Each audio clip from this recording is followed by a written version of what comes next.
అంటే అది ఫార్మాసిటీ రద్దు విషయంలో కాంగ్రెస్ పార్టీ మేనిఫెస్టోను నేనే ఈ ప్రజలకు వివరించి చెప్పిన కాంగ్రెస్ పార్టీ అధికారంలోకి వస్తే ఫార్మాసిటీని రద్దు చేస్తామని చెప్పడం జరిగింది. మరి ఎమ్మెల్యే గారితో మాట్లాడితే ఫార్మాసిటీ రద్దు అయిందని చెప్తా ఉన్నాడు. వీళ్ళేమో ఫార్మాసిటీ రద్దు అయిన తర్వాత మళ్ళీ మా భూములు ఎందుకు తీసుకుంటున్నారనేటువంటి ఆందోళన వీళ్ళ నుంచి వస్తూ ఉంది. సో ఈ ప్రజలకు మనం సమాధానం చెప్పాల్సినటువంటి అవసరం, ఎందుకంటే వీళ్ళందరూ కూడా నిక్కచ్చిగా మన మాట నమ్మి కాంగ్రెస్ పార్టీకి ఓట్లు వేసినటువంటి ప్రజలు కాబట్టి వీళ్ళందరి తరఫున ఖచ్చితంగా మన గొంతు ఉండాలి. ఇది కాంగ్రెస్ పార్టీని నమ్మి ఓటేసినటువంటి ప్రజలకు మనం భరోసా ఇవ్వాల్సినటువంటి అవసరం ఉంది. అది ఫార్మాసిటీ. సో ఇట్లా ఈయన చూసినాక బయట చూడాలి మంది ఎట్లున్నారు, చాలా ఉన్నారు, విపరీతమైనటువంటి వచ్చారు ముఖ్యమంత్రి గారు. సో ఇటువంటివన్నీ మనం సార్ట్అవుట్ చేయకపోతే, మనం ఇచ్చినటువంటి నెరవేర్చకపోతే మనకి ఇబ్బంది అవుతుంది. ఆ పరిస్థితి రాకుండా చూసుకోవాల్సినటువంటి మేనిఫెస్టో అమలు కమిటీ ఏదైతే ఒకటి పెట్టైనా సరే ఎంతవరకు ఇంప్లిమెంట్ చేస్తా ఉన్నాం, ఏవి ప్రధాన ఇష్యూస్ అనేటివి కూడా మీరు ఒకసారి దాన్ని ఒకటి పెడితే బాగుంటుంది పిసిసి చీఫ్ గారు. ఇక మార్నింగ్ న్యూస్లోకి వెళ్దాం. మార్నింగ్ న్యూస్లోకి వెళ్తే కరెంట్ పోయి వచ్చిందా, నేను ఓపెన్ చేయలే.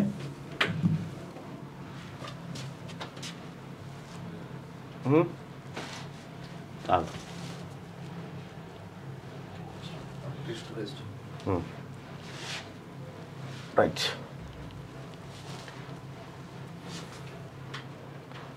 మనమే ఇక్కడ మేనిఫెస్టోలో పెట్టిన తర్వాత మనమే అట్లా చేయకూడదు. వాస్తవానికి గట్టిగా వెలుగుదిన పత్రికనా ఇది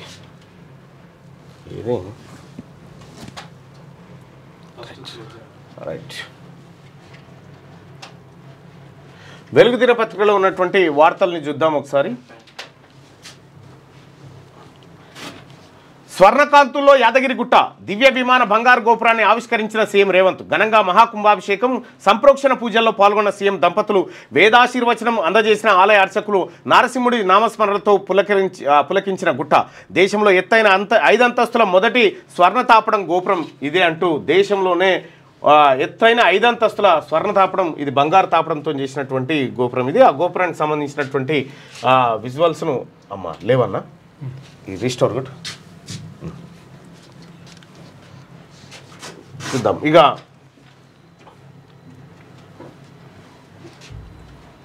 రైట్, ఇక పాక్ను పడగొట్టి సెమీస్కు ఇండియా.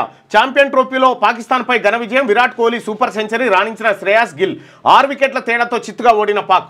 ఐసీసీ టోర్నీలో ఇండియా మరోసారి పాకిస్తాన్పై ఆధిపత్యం చూపెట్టింది.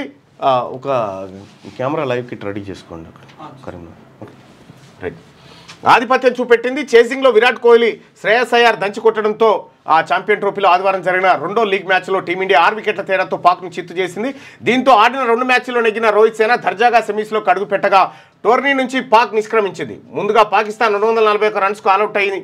తర్వాత 244 స్కోర్ చేసి నెగ్గింది టీమిండియా. కోహ్లీ శ్రేయస్కు తోడుగా గిల్ 46 రాణించాడు. కోహ్లీతో 3వ వికెట్కు 114 రన్స్ జత చేసి విజయం దిశగా తీసుకెళ్లాడు. మార్చి 2న జరిగే ఆఖరి లీగ్ మ్యాచ్లో ఇండియా న్యూజిలాండ్తో తలపడబోతా ఉంది. ఇప్పటికే టీమిండియా సెమీఫైనల్ జరిగింది. దాదాపు 56 కోట్ల మంది ప్రజలు టీవీల మీద కూర్చున్నారు. టీవీలు కాదు, ఓన్లీ అదేంది హాట్ స్టార్, జియో హాట్ స్టార్లో కూర్చున్నారు 56 కోట్ల మంది. 56 కోట్ల మంది జనాభా. అంతెందుకు పెళ్ళి కూడా పెళ్లి కాడ పెట్టిన స్క్రీను, పెళ్లి అక్కడ పక్క జరుగుతుంది, పెళ్లికి రారేమో అని పెళ్లి కాడ స్క్రీన్ పెట్టి చూస్తున్నారు. పెళ్ళి ఒక సైడు, మ్యాచ్ ఒక సైడ్ జరుగుతుంది. ఇక్కడ పెళ్ళి, ఇక్కడ మ్యాచ్.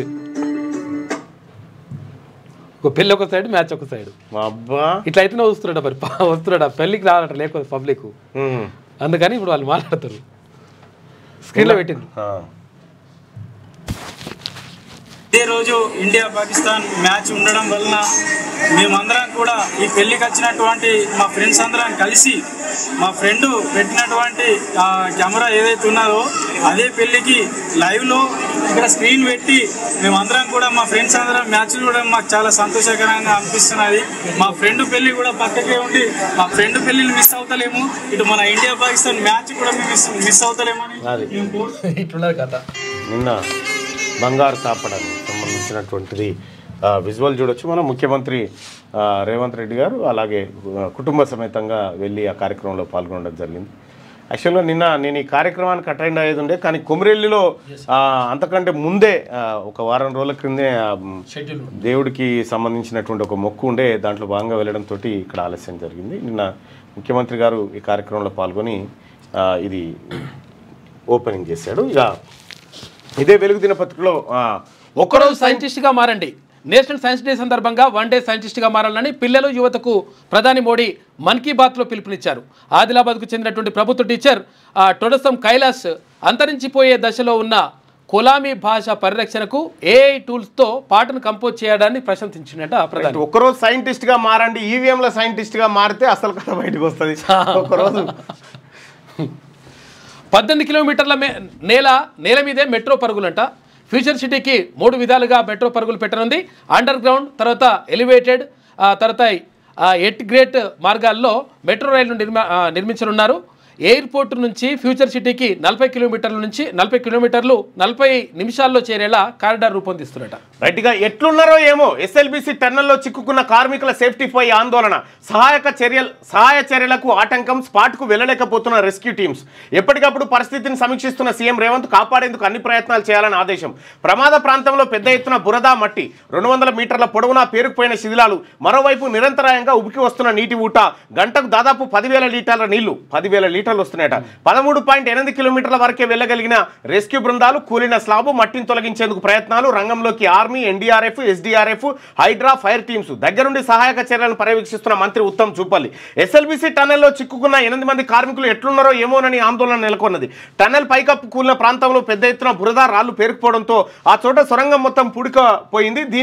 దీనికి తోడు నిరంతరాయంగా నీటి ఊట ఉబికి వస్తున్నది. టన్నెల్ ఎంట్రన్స్ నుంచి 14 కిలోమీటర్ పాయింట్ వద్ద పైకప్పు కూలగా రెస్క్యూ టీం 13.8 కిలోమీటర్ల దూరం వరకే వెళ్ళగలుగుతున్నది. ప్రమాదం జరిగిన చోట 200 మీటర్ల పొడవున 2 నుంచి 3 మీటర్ల ఎత్తు వరకు శిథిలాలు, బురద పేరుకుపోయింది. మరోవైపు టన్నెల్ లోపల ఆక్సిజన్ పైప్ కూడా పగిలిపోయింది. అబ్బా, గాలి దూరదు, ఊపిరాడదు. ప్రపంచంలోనే అతి పొడవైన ఇరిగేషన్ టన్నెల్ ఎస్ఎల్బిసి పైపుల ద్వారా ఆక్సిజన్ పంపు చేస్తూ పనులు. టన్నెల్ పైన మొత్తం కొండలు, అడవులే. 1980లో ప్రాజెక్టుకు శంకుస్థాపన చేసిన నాటి సీఎం అంజయ్య 10 ఏళ్ల బీఆర్ఎస్ పాలనలో ఇచ్చింది 500 కోట్లే. 2026 కల్లా కంప్లీట్ చేసేందుకు కాంగ్రెస్ సర్కార్ నిర్ణయం. 1980లో ప్రారంభమైంది, నేను పుట్టక ముందుకు శంకుస్థాపన. అంతే. శిథిలాల కింద చిక్కుకున్నారు. ప్రమాదం జరిగినప్పుడు 2 ఇంజనీర్లు, 2 ఆపరేటర్లు, 4 కార్మికులు టన్నెల్ బోర్ డ్రిల్లింగ్ మిషన్ దగ్గర ఉన్నట్టు ప్రత్యక్ష సాక్షులు చెప్పారు. పైకప్పు ఊడిపడి నీళ్లు లోపలికి వస్తుండడంతో వాళ్ళంతా టీబీఎం మిషన్లో తలదాచుకొని ఉండొచ్చని ఇప్పటిదాకా ఆఫీసర్లు అనుకున్నారు. కానీ రెస్క్యూ టీం టన్నెల్ లోపలికి వెళ్ళి చూడగా ఆ మిషన్ మొత్తం శిథిలమైపోయింది. ప్రమాదం దాటికి దాదాపు 90 మీటర్ల నుంచి 100 మీటర్ల వరకు వెనక్కి వచ్చింది. దీనికి తోడు లోపల చిక్కున్న కార్మికుల నుంచి ఎలాంటి రెస్పాన్స్ రావట్లేదు. శనివారం అర్ధరాత్రి 2 గంటలకు టన్నెల్లోకి వెళ్ళిన ఫైర్ డిజాస్టర్ టీం ప్రమాదం జరిగిన ప్రాంతానికి కొద్ది దూరంలో ఆగిపోయింది. అక్కడి నుంచి కార్మికులను పేర్లు పెట్టి గట్టిగా పిలిచింది. మనోజ్, త్రివేది, శ్రీనివాస్, హమారా వాయిస్ ఆప్ సున్ రహే క్యా అంటూ అరిచింది. కానీ లోపల నుంచి ఎలాంటి స్పందన రాలేదు. దీంతో కార్మికులందరూ శిథిలాల కింద చిక్కుకొని ఉంటారని ఆందోళన వ్యక్తమవుతా ఉన్నది. సో ఆ మాట చెప్పడం ఇబ్బంది అవుతుంది, కానీ బహుశా అదే జరిగి ఉంటుంది. జరిగితే వాళ్ళ కూడా అట్లే అంటుండే కష్టమవుతుంది. రైట్గా రాజలింగమూర్తి హత్య కేసులో గండ్రా అనుచరుడు ఎఫ్ఐఆర్లో ఏఐటిగా బీఆర్ఎస్ నేత కొత్త హరిబాబు. వివరాలు వెల్లడించిన భూపాలపల్లి జిల్లా ఎస్పీ కిరణ్ కారే. రాజలింగమూర్తిని చంపితే బెయిల్ ఇప్పిస్తానన్న హరిబాబు, ఖర్చులు కూడా తానే భరిస్తానని హామీ. 7 నిందితుల అరెస్టు, హరిబాబు సహా పరారులో 3 ఉన్నారట. రాజలింగమూర్తి హత్య కేసులో కొత్త మలుపు తిరిగింది. ఈ హత్యలో బీఆర్ఎస్ లీడర్, భూపాలపల్లి మున్సిపల్ మాజీ వైస్ చైర్మన్ కొత్త హరిబాబు పాత్ర ఉన్నట్టు పోలీసులు తేల్చారు. భూపాలపల్లిలో ఈ నెల 19న హత్యకు గురైన నాగవెల్లి రాజలింగమూర్తి కేసు వివరాలను ఆదివారం జిల్లా ఎస్పీ కిరణ్ కారే మీడియాకు వెల్లడించారు. బీఆర్ఎస్ నేత, భూపాలపల్లి మాజీ ఎమ్మెల్యే గండ్ర వెంకటరమణారెడ్డి ప్రధాన అనుచరుడైన హరిబాబు పేరును ఎఫ్ఐఆర్లో ఏఐటిగా నమోదు చేసినట్టు చెప్పారు. రాజలింగమూర్తిని చంపితే బెయిల్ నేనే తీసుకొస్తా, మీ ఖర్చులన్నీ నేనే చూసుకుంటా అని హంతకులకు హరిబాబు భరోసా ఇచ్చినట్టుగా పేర్కొన్నారు. ప్రస్తుతం అతను పరారులో ఉన్నారని, అతను విచారిస్తే మరిన్ని విషయాలు బయటకు వస్తాయని చెప్తా ఉన్నారు. అయితే ఏదేమైనప్పటికీ కూడా ఇప్పుడు గండ్ర సత్యనారాయణకు, ఆ తర్వాత వెంకటరమణారెడ్డి ఇద్దరికి సమఉజ్జిగా ఇంకో బీసీ లీడర్ తయారైంది ఆయన. ఓకే, దీన్ని ఇక్కడ ఈ దుకాణం ఖతం చేస్తే ఖతం అవుతుందని చేసిరట్టు. అదొక చర్చ. మరి ఈయన హస్తం ఎంతవరకు ఉన్నదో చూడాలి, కానీ ఇది ఒకటి నడుస్తుంది. రాష్ట్రం అదానీ ఏడాదిలో కట్టిన ట్యాక్స్ అంట 58,104 కోట్లు. వివిధ వ్యాపారాల్లో ఉన్న అదానీ గ్రూప్ 2023-24 ఆర్థిక సంవత్సరంలో ప్రభుత్వానికి 58,104 కోట్ల రూపాయల ట్యాక్స్ కట్టింది. అయితే అంతకుముందు ఏడాది చెల్లించినటువంటి 46,610 కోట్ల రూపాయల ట్యాక్స్తో పోలిస్తే ఇది 11,494 కోట్లు ఎక్కువనంటారు. రాష్ట్రం దివాలా తీసే రోజులు వస్తాయి, అప్పులతోనే ప్రభుత్వాన్ని నడిపిస్తున్నారు కిషన్ రెడ్డి. గత సర్కార్ 8 లక్షల కోట్ల అప్పులు చేసింది, ఈ సర్కార్ అదే పద్ధతిలో పోతున్నది. అభివృద్ధిపై రేవంత్ సవాల్కు నేను రెడీ, హైదరాబాద్లో బిల్డర్లను కాంగ్రెస్ లీడర్లు బెదిరిస్తున్నారని ఆయన ఆరోపణ చేస్తూ ఉన్నారు. నిన్న బీజేపీ పార్టీ ఏది బీసీ రిజర్వేషన్లకు ఓకే అని చెప్పి ఏదో చెప్పినట్టుగా వార్త వచ్చింది. అది అవును, నిన్న వచ్చింది వార్త. అసలు యాక్చువల్గా విషయం ఏంటంటే ఈయనకి ఎప్పుడు అవకాశం ఉంటుంది అంటే ఇక్కడ అసెంబ్లీలో తీర్మానం చేసి ఎట్లకైనా పంపిస్తారు కదా, 42% రిజర్వేషన్ చేసి. పార్లమెంట్లోకి వెళ్ళిన తర్వాత ఆయన ఏం మాట్లాడుతారో దాని మీద ఉంటుంది లెక్క. అప్పుడు అప్పుడు ఈశాన్య రాష్ట్రాల పర్యటనలు ఉంటాయి. ఏ రాష్ట్రాల పర్యటన ఉన్నాయి అప్పటి కథ వేరే. రాష్ట్ర ప్రయోజనాలు ఇంపార్టెంట్ కదా. శారీ రన్ హైదరాబాద్లో నక్లెస్ రోడ్లో ఆదివారం నిర్వహించిన శారీ రన్ ఆకట్టుకున్నది. దేశంలోని వివిధ ప్రాంతాల నుంచి 3,120 మంది మహిళలు ఉత్సాహంగా పాల్గొన్నారు. రంగురంగుల చీరలు కట్టుబడితో రన్లో పాల్గొని యూనిటీ స్పిరిట్ చాటారు. పలువురు అతివలు హై ఎండ్ బైకులపై సందడి చేసిరట. నిన్న చీరలు కట్టుకుని.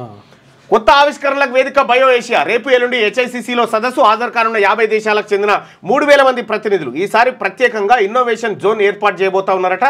రాష్ట్ర ప్రభుత్వం ఏటా ప్రతిష్టాత్మకంగా నిర్వహిస్తున్న బయో ఏషియా సదస్సు మంగళవారం నుంచి ప్రారంభం కాబోతా ఉంది. లైఫ్ సైన్సెస్, హెల్త్ కేర్ సెక్టార్లపై 2 రోజుల పాటు హైదరాబాద్లోని HICC వేదికగా catalyst of change expanding global health care frontiers పేరిట 22వ ఎడిషన్ సదస్సు నిర్వహించబోతా ఉన్నారు. 50 దేశాలకు చెందిన 3,000 మంది ప్రతినిధులు హాజరు కాబోతా ఉన్నారట ఆ కార్యక్రమానికి. ఇక అమెరికా నుంచి 4వ బ్యాచ్, మరో 12 మంది ఇండియన్లు వెనక్కి. అబ్బా, అమెరికాలో అక్రమంగా నివాసం ఉంటున్న ఇండియన్ల తరలింపు ప్రక్రియ కొనసాగుతున్నది. ఇప్పటికే 3 బ్యాచ్లు అక్రమ వలసదారులను అమెరికా, భారత్ పంపించింది.